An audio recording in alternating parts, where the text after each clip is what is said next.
if you are a super ordinary person that just gets forgotten after you left the room, then you are just like me. And um, I want to talk to you about the advantages and disadvantages of being so, yeah, so unseen, so ordinary, so such a stereotype of person that nobody notices you.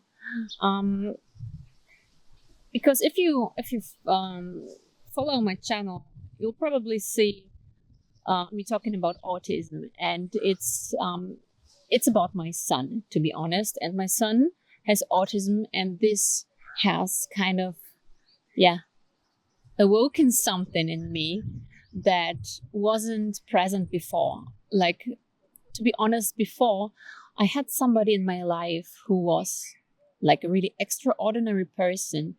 He gets like noticed everywhere. People recognize him. Even if he has been there just once, everybody knows him, everybody greets him. Not me as his mom, but everybody recognizes my 5-year-old son.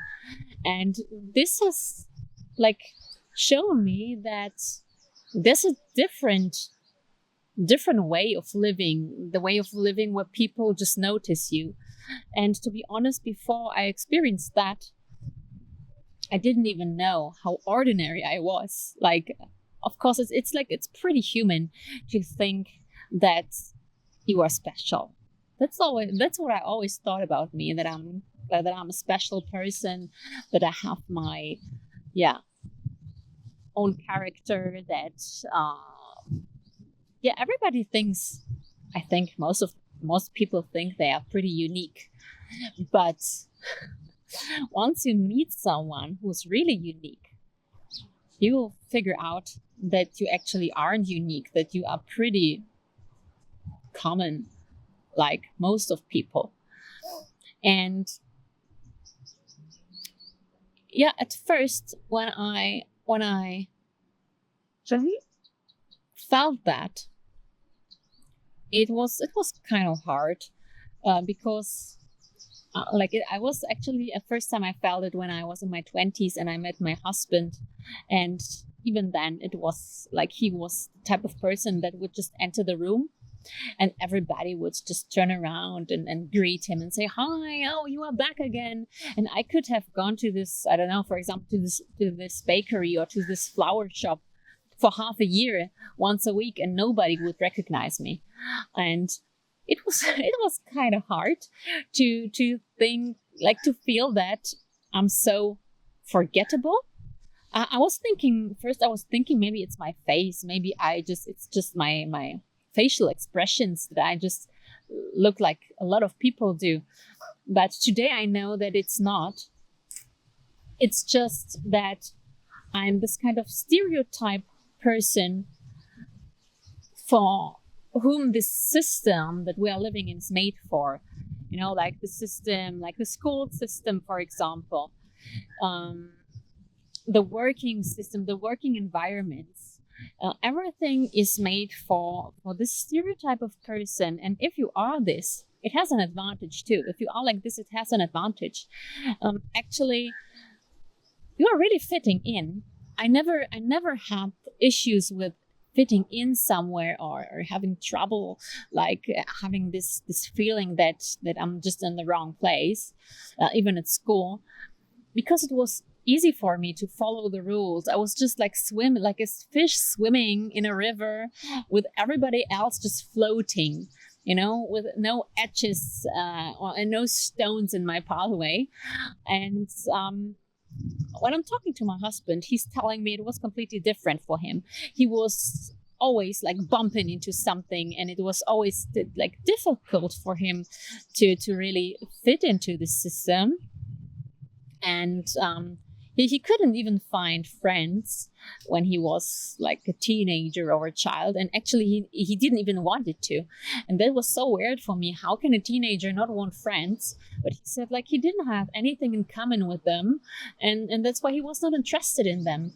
And for me, it was always important to fit in. And I just somehow did. And that's why my life was pretty easy. Yeah, to be in this system.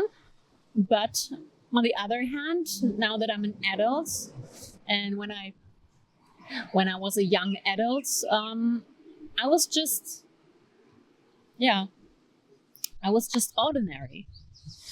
And I was so ordinary that, yeah, nobody would even recognize me.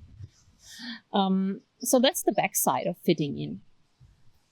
My husband and my son, on the other hand, they are always, facing small problems in their daily life,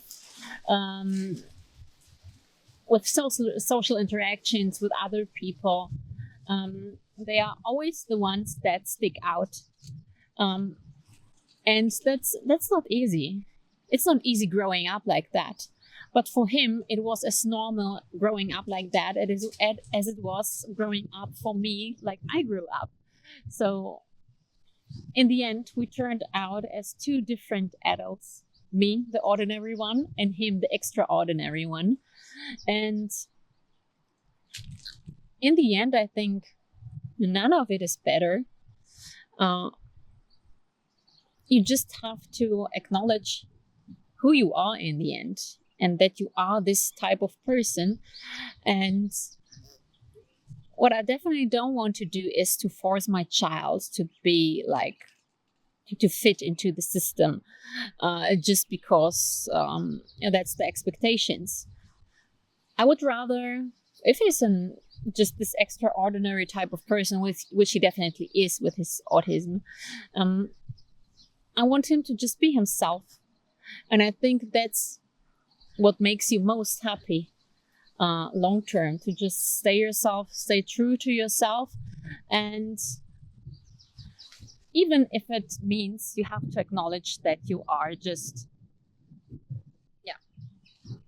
the person everybody else forgets, and the person that's just ordinary. That's how it is.